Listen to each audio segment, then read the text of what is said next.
Not too long ago, I think it was last week, I was watching one of my favorite YouTubers, Jack Howard, and he did a video about his favorite films. That is a perfect video for me to do because I love films. I have curated a list of films in no particular order. These are just a list of films that I truly adore or that have changed my life. But the one thing that all of these films have in common is I could put any of these on in any mood and be happy to watch it. There's some classics, some newer movies. The first movie I have on this list is The Sound of Music. I have loved this movie since I was a little girl, and I remember the first time I ever watched it, and I was very, very young, and my dad sat me down and my brothers, and I am so happy and so grateful that he did, because this movie was a life-changing movie for me. And also Julie Andrews is queen, so let's just be real about that. This movie has all of the ups and downs of what it means to be in a family, and it brings up issues of religion and politics, and it kind of has a little bit of everything, and it's just a really great movie all around. The music and composition, it's just all so beautiful. The next movie I have on my list is Tangled. I saw this movie in movie theaters twice, I think, and then when it came out on DVD, I bought it and kept it in my DVD player on repeat. I want to say for a good like 3 months straight. I just kept watching it all the way through over and over and over again, and it's just such a beautiful movie. It's so beautifully animated. It was such a big leap for the Disney animation studios. They went from their usual two-dimensional animation space to a 3D space, which was such a big leap for them that most people thought that it was Pixar that did this movie, when it really wasn't. It was just Disney Animation Studios. I think what I really, really love about it is the sense of adventure. Not a lot of the princess movies before this had that really big sense of adventure. The background art in her tower, everything in this movie is so beautiful, and there's so much attention to detail, and how all the leaves are animated and the environment and the water. It's just such a good movie, and I absolutely love it. I know the entire script word for word, all the music. I just am so obsessed with that movie. The next movie I have on here is Silver Linings Playbook. It's with Bradley Cooper and Jennifer Lawrence, and if you haven't seen it, I highly, highly recommend it. It is so, so amazing. They worked so incredibly well together. The chemistry was amazing. Their acting, both of them, was phenomenal. I am obsessed with that movie. It's a very stressful movie to watch. There are a lot of intense moments and things that are really uncomfortable to listen to or watch or see. I highly recommend that movie. It's so, so good.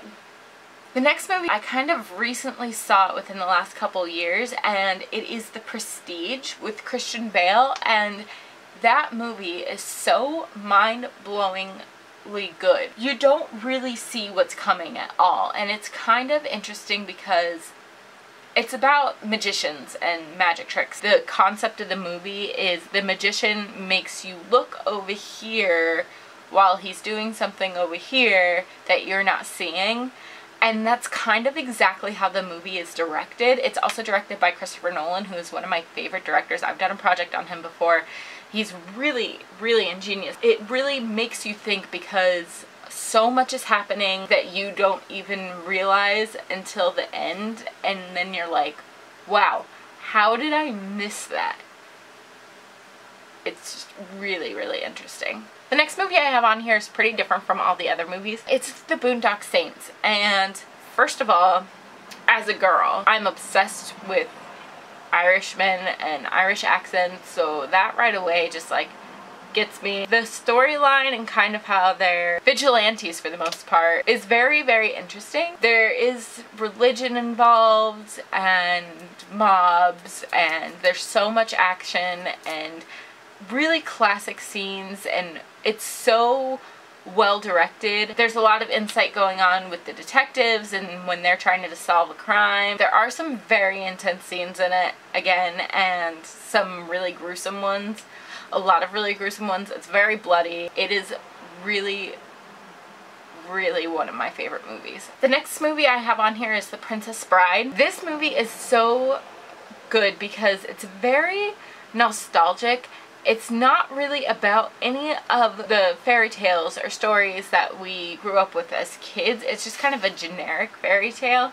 But I love how it starts off with a kid who's sick and his grandpa just reading him a book. I feel like that gives it a completely different feel because you know that it's supposed to be a fairy tale, a story. It just gives me a really nostalgic feeling. It's hilarious. It's got so many like quirky parts to it, and it's just such a good movie. It's another one of those that I could just watch over and over again. I love it. My next movie on here is 500 Days of Summer. First of all, it's just a really cute movie, and I love Joseph Gordon-Levitt, and I love Zooey Deschanel, but the movie, you don't get so many romance movies that are like this, because the whole time you're thinking they're going through this really hard time and they're gonna eventually wind up together, and spoiler alert, they don't wind up together.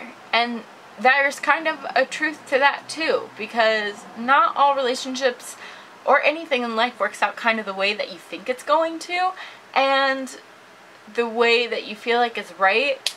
And just because you are so committed to something or someone does not mean that that commitment has to be returned. That movie's really important because it kind of shows all of those things, whereas other movies really don't. That's why I really like that movie. Here's another animated film for you guys. I have Up on here. Up is produced by Pixar. Up is one of the greatest love stories of our time. It is just such a heartwarming movie that I could watch it a million times over. To be honest, I don't think that movie was meant to target children so much. I don't think that there's a lot that kids could really get out of that movie. I think that they would think the talking dog is cute. I honestly think that that movie was more targeted towards young adults or adults in general. It's a very serious topic, aging and getting older. It's all very mature and almost too mature for a child to grasp. Carl is a very complex character. And I think that there's a lot in that movie that children wouldn't really understand, but it's meant more, I think, for adults to understand. My next movie on here is The Dark Knight. I'm so into superheroes and nerdy things and villains, and I do cosplays and all sorts of fun stuff. The Dark Knight, I think, so far in my life, is my favorite superhero film of all time. It's directed by Christopher Nolan. Christian Bale is in it. Christian Bale is amazing, and then there's Heath Ledger's performance. It's just such an amazing movie, and you're kind of more on the Joker's side the whole time than you are Batman's. Like, you kind of want the Joker to succeed in what he's doing, and he pretty much does for the most part. The last and final movie I have on here is Peter Pan, the live action version with that actor that I can't remember his name off the top of my head right now. But I know that I was obsessed with him when I was younger and just really loved him. It's just so magical to me. I think even because they made it live action, it just makes it feel that much more magical and real. And all the parts when they're like in the caves or in Neverland, like everything is so beautifully, the environment I think is what I love about it so much. And when they're in the tree house, and when I think of Peter Pan, I think that's always the movie that I think of first, and the storyline I think of first, and it makes me so happy. Whenever I am feeling sick, that's another one that I like to pop on and watch. And when I'm just not feeling too hot, it just always cheers me up and makes me feel better. And it's just such a fun movie.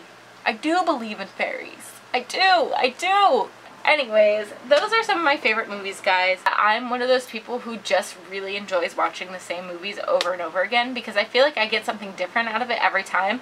But that kind of prevents me from watching new movies. It usually takes someone forcing me to watch a new movie for me to put one on. But there's like a lot of movies that I haven't watched because I just would rather watch movies I've already seen and get something new out of it. So I don't know. What do you guys think? Do you kind of do the same thing, or do you watch a new movie every time? Let me know how you guys watch your movies, or if you have any suggestions, let me know some of your favorite movies in the comments below, and I will definitely give them a look. I want to watch more movies, so please send me your recommendations. If you like this video, please give it a big thumbs up. Remember to comment below what your favorite movies are, or some suggestions of movies that I definitely need to watch to add to my list of favorite movies. And if you haven't already, please hit the subscribe button. We would love to have you join the Awkward Gravity X family, and I will see you guys very soon with a new video. Bye-bye!